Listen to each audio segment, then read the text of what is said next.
Halo temanku, pernahkah kalian menemui seseorang yang suka pamer kebersamaan dan kebahagiaan keluarga di tempat umum dan media sosial, tapi yang sebenarnya jauh dari yang ditampakkan?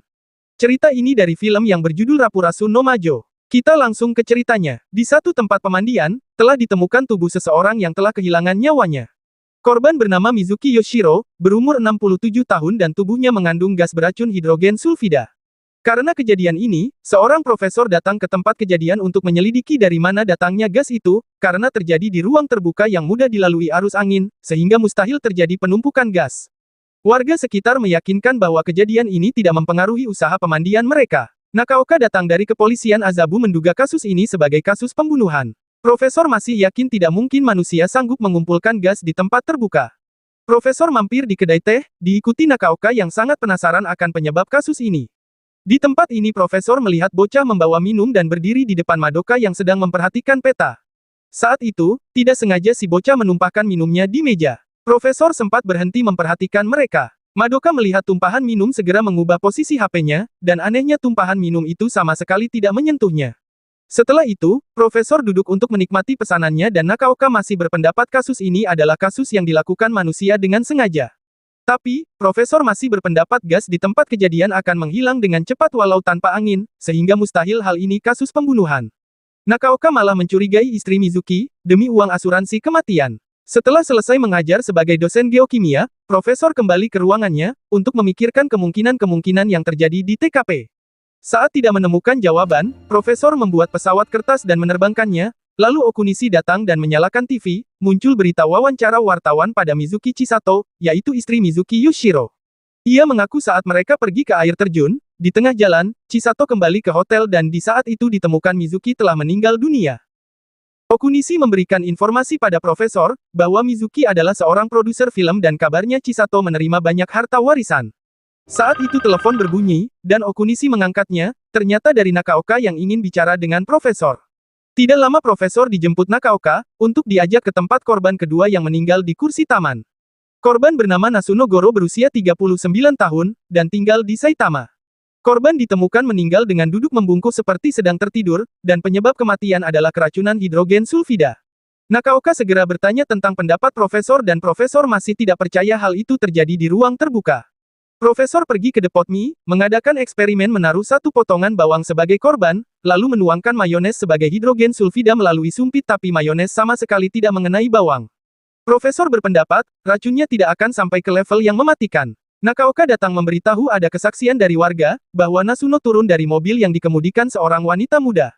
Wanita itu mengenakan topi dan kacamata hitam. Nakaoka menduga wanita itu adalah Chisato. Dugaan Nakaoka sebagai insting detektif, Nasuno sebagai aktor yang kurang terkenal, kemungkinan kenal dengan Mizuki sebagai produser, sehingga Nasuno dan Chisato juga saling kenal. Kemungkinan yang lain, Chisato berselingkuh dengan Nasuno dan Nasuno membantunya menyingkirkan sang suami demi warisan, lalu Chisato membunuh Nasuno untuk menutup mulut. Malamnya, profesor mendengar suara ketukan di pintu. Profesor membukanya dan seketika Madoka masuk dengan cepat membawa kain. Lalu Rei dan Takeo sebagai pengawal, datang mencari Madoka karena kabur dari rumah. Takeo langsung masuk rumah dan melihat ada kain menggantung di balkon. Mereka segera keluar meneruskan pencarian. Setelah profesor mengambil kain yang terjuntai dan masuk kembali, profesor terkejut melihat Madoka sudah duduk sambil minum teh. Madoka minta tolong pada profesor untuk membawanya ke TKP. Lalu profesor bertanya nama dan tujuannya. Madoka memperkenalkan diri bernama Uhara Madoka, dan dia ingin mencari sahabatnya, sambil menunjukkan fotonya. Profesor segera menggambar peta dan minta Madoka berangkat sendiri, tapi Madoka segera memelototinya, lalu profesor setuju mengantarnya, besok. Tapi Madoka ngotot minta berangkat sekarang. Di kantor kepolisian, saat Nakaoka berbincang dengan rekannya, Nakaoka juga mencari informasi tentang Mizuki yang masih menjadi produser film produktif, dan menemukan nama Amakasu Saisei. Nakaoka beralih mencari informasi tentang Amakasu yang dijuluki sebagai sutradara jenius abad ini dan peraih sejumlah penghargaan bergengsi. Profesor menemani Madoka mendatangi TKP Nasuno. Madoka melihat sekeliling, sambil memikirkan dari mana datangnya gas beracun dengan kemungkinan-kemungkinannya. Saat musim dingin, tanah juga menjadi dingin dan hanya sedikit angin.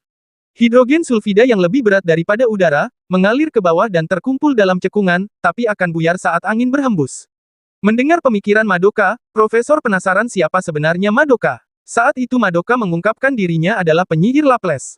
Profesor terkejut, karena Pierre Simon Laplace adalah seorang matematikawan Prancis abad ke-18. Asal mula lahirnya iblis Laplace, adalah wujud kecerdasan memahami posisi dan momentum seluruh atom di jagat raya serta mampu mengolah datanya, sehingga bisa mengungkapkan seluruh rangkaian peristiwa kosmik. Dengan kata lain, dapat mengetahui apa yang akan terjadi di masa depan. Besoknya di kantor Profesor, Nakaoka datang memberitahu tentang Amakasu Saisei, yang pernah bekerja dengan Mizuki dan Nasuno. Ketika berusia 47 tahun, anak perempuannya bunuh diri menggunakan gas hidrogen sulfida. Istri dan anak laki-lakinya turut menjadi korban, sedangkan Amakasu sedang syuting film di luar kota. Kejadian ini terjadi 8 tahun yang lalu. Nakaoka juga menunjukkan blog Amakasu yang dibuat 1 tahun setelah kejadian itu, putranya bernama Kento, berhasil diselamatkan dan Amakasu memperingatkan pembaca tidak melakukan hal yang sama dengan putrinya karena jasadnya pun sampai tidak dikenali lagi. Di rumah sakit, Amakasu menemani Kento bahkan membawakan kue tart saat Kento ulang tahun. Dokter memberikan pilihan untuk dioperasi walau kemungkinannya sangat kecil. Amakasu langsung setuju untuk melakukannya agar kondisi Kento bisa membaik. Keajaiban terjadi, operasi telah berhasil walaupun Kento tidak bisa berbicara dan mereka berkomunikasi dengan ketukan jari, 1 kali berarti iya, 2 kali berarti tidak dan 3 kali berarti tidak tahu. Saat Amakasu merasa yakin Kento bisa pulih, tapi Kento mengetuk 3 kali. Dokter memberitahu kemungkinan, Kento telah hilang ingatan. Suatu hari, jari Kento dihubungkan dengan komputer untuk berkomunikasi. Kento mengetik kamu siapa? Amakasu memberitahu namanya dan bercerita masa kecil Kento bermain di studio tempatnya bekerja, tapi Kento mengetik, aku lelah, aku ingin istirahat. Amakasu sempat bertanya apakah Kento mengingat ibu dan adiknya, mengingat sekolah, guru dan teman-teman, juga memberitahu Kawakami dari klub sepak bola ingin datang menjenguk, tapi Kento mengetik, aku tidak mau mendengarkanmu lagi. Nakaoka kembali berteori di antara karya Amakasu yang mengalami kesuksesan, ada juga yang gagal sehingga Mizuki menanggung banyak kerugian. Hal ini membuat Mizuki mengincar keluarga Amakasu, karena seringnya Amakasu menyebarkan kebahagiaan keluarga. Lebih tepatnya, Mizuki sebagai perencana dan Nasuno sebagai pelaksana, karena saat itu Mizuki sedang di luar kota bersama Amakasu untuk menjauhkan Amakasu dari rumah. Lalu Chisato membantu tindakan balas dendam Amakasu. Profesor tidak setuju dengan teori itu karena mustahil mengumpulkan hidrogen sulfida dan juga sulit memprediksi arah penyebaran gas di ruang terbuka. Setelah Nakaoka pergi, Profesor kembali melihat blog Amakasu dan melihat foto Kento. Profesor langsung menghubungi Madoka dan menebak, orang yang dicari Madoka adalah Amakasu Kento. Profesor minta Madoka menceritakan semuanya, lalu mereka mengadakan janji temu. Profesor datang ke tempat yang diminta Madoka, ia segera mengarahkan posisi berdiri Profesor. Lalu Madoka menyiram dry ice, sehingga mengeluarkan asap. Asap itu bergerak turun mendekati dan mengelilinginya. Profesor tidak percaya dengan apa yang dilihatnya. Tiba-tiba di sekitar Madoka sudah banyak pria berjas hitam, lalu Rei minta Profesor ikut bersama mereka. Profesor diajak ke kantor Keimei University Mathematical Institute bertemu dengan Dr. Uhara, sebagai kepala dokter bedah saraf RS Keimei dan juga sebagai ayah Madoka. Uhara menunjukkan sebuah video rekaman, 3 tahun setelah operasi Kento. Dalam video itu terlihat Kento sedang melakukan prediksi angka yang keluar pada dadu, saat dijatuhkan. Menurut Uhara, seluruh rangkaian fenomena fisik itu dapat dihitung, sehingga Kento bisa mengetahui angka dadu yang akan muncul. Uhara juga memberikan ilustrasi, saat berjalan di jalan sempit yang diapit oleh kios-kios, tapi jarang bertabrakan. Tanpa disadari manusia sejak lahir memiliki kemampuan prediksi, dengan berjalan searah, sehingga tercipta keteraturan, dan yang dilakukan Kento adalah penguatan dari kemampuan ini dengan operasi. Walaupun program operasi ini dilarang dilakukan pada orang sehat, karena faktor tidak ada jaminan selalu berhasil. Profesor langsung memojokkan Uhara telah melakukannya pada Madoka. Uhara menjelaskan, saat Madoka berumur 10 tahun, dia pergi bersama ibunya. Saat itu ibu mengajak Madoka pulang karena cuaca terlihat buruk, tapi Madoka terus merengek ingin melihat danau. Ibu akhirnya menuruti permintaan Madoka, lalu tornado datang dan menyebabkan ibunya meninggal dunia. Hal ini membuat Madoka terus menyalahkan dirinya, lalu Madoka mengetahui kekuatan Kento memprediksi fenomena alam, sehingga Madoka minta dioperasi, untuk mencegah tragedi terulang dan sebagai pelampiasan penyesalan. Uhara pun tidak bisa menolak. Setelah keluar dari ruangan Uhara, Profesor menerima telepon dari Nakaoka memberitahu telah menemukan Amakasu, walaupun sulit diajak bicara karena terus menggambar sketsa naskah, untuk adegan klimaks di film terbarunya, padahal film yang dia maksud itu adalah karyanya yang dulu. Sepertinya, dia belum pulih dari duka kehilangan keluarganya, dan memang tidak mungkin melakukan pembunuhan itu. Berarti insting detektif Nakaoka tertuju pada satu orang yaitu Kento, jika ingatannya sudah kembali. Kembali ke cerita Madoka dan Kento bertemu pertama kali. Saat itu Madoka turun dari bus, dan tiba-tiba Kento memberikan payung dan memprediksi hujan akan turun 40 detik lagi, lalu segera naik bus. Madoka bingung, tapi ternyata perkataan Kento terbukti benar. Setelah itu Madoka menemui Kento dan menyadari Kento adalah pasien ayahnya, sambil mengembalikan payung dan berterima kasih. Madoka mulai tertarik pada kemampuan Kento memprediksi fenomena alam. Namun ada hal yang tidak bisa diprediksinya seperti gempa, badai, topan, dan tornado.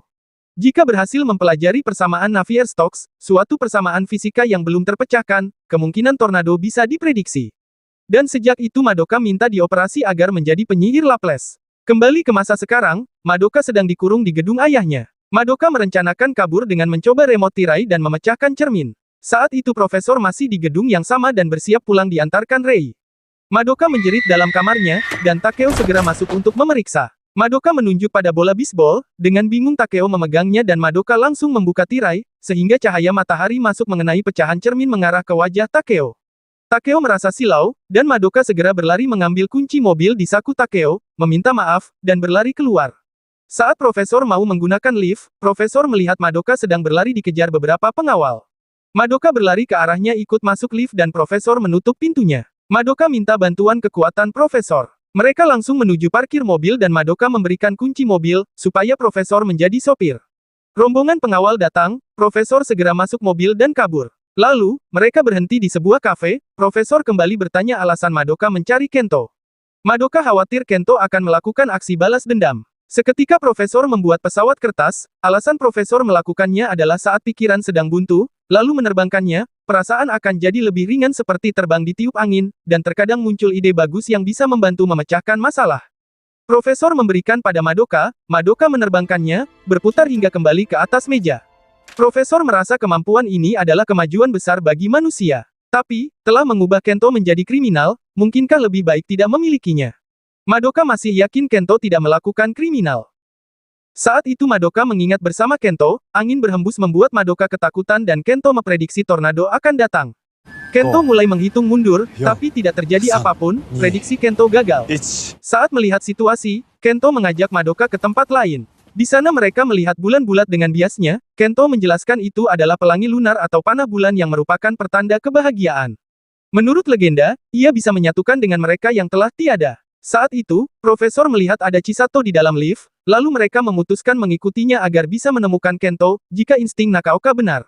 Di perjalanan, Nakaoka menelepon, memberitahu tentang kebohongan Amakasu. Seorang ibu yang kenal dekat dengan istri Amakasu mengatakan bahwa sebenarnya istri Amakasu ingin minta cerai, sedangkan putrinya yang masih SMP terlibat kencan bayaran demi mendapatkan uang, hingga sempat dipanggil ke pusat perlindungan anak. Mendengar itu, Profesor menyimpulkan alasan Kento pura-pura amnesia, mungkin sedang berlindung dari pelaku, yaitu Amakasu Saisei. Amakasu sedang menggambar rumah, lalu diberitahu, teman Kento sudah datang menjemput. Sebelum masuk mobil, angin berhembus kencang, dan Amakasu membuang kertas lukisannya hingga berhamburan. Profesor mengintai dari jauh berniat akan mengikutinya. Saat berangkat, mobil-mobil berwarna hitam datang menghalangi. Para pria berjas hitam mengepungnya, bahkan memecahkan jendela dekat Madoka untuk membawanya keluar. Profesor turun dari mobil, dan salah satu dari mereka menahannya, dituduh menculik anak di bawah umur. Takeo datang memperingatkan untuk berhati-hati membawa Madoka. Pria itu terlihat emosi karena Takeo tidak bisa mengatur Madoka, membuat bebannya bertambah.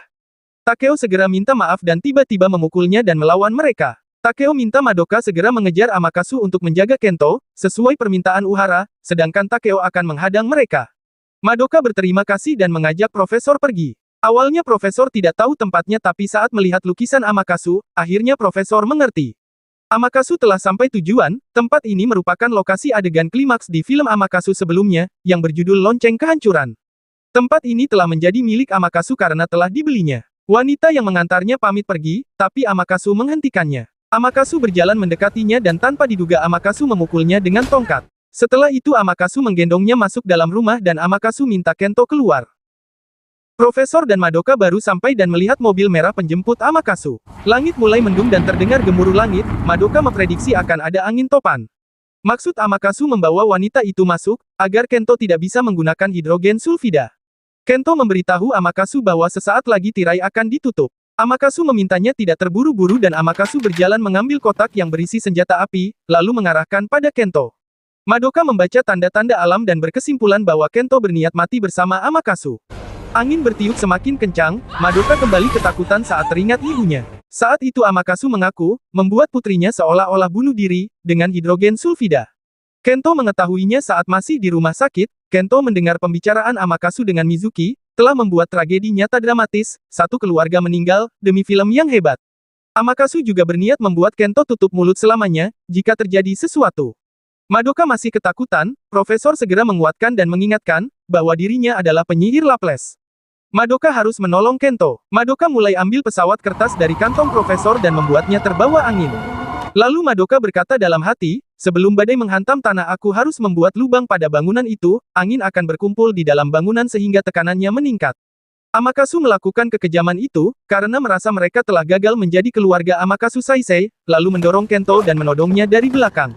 Amakasu harus menghapus karya yang gagal, dan membangun ulang keluarga sempurna. Karena itu, Amakasu membuat blog untuk menulis ulang semua kenangan untuk dijadikan novel dan diangkat menjadi film.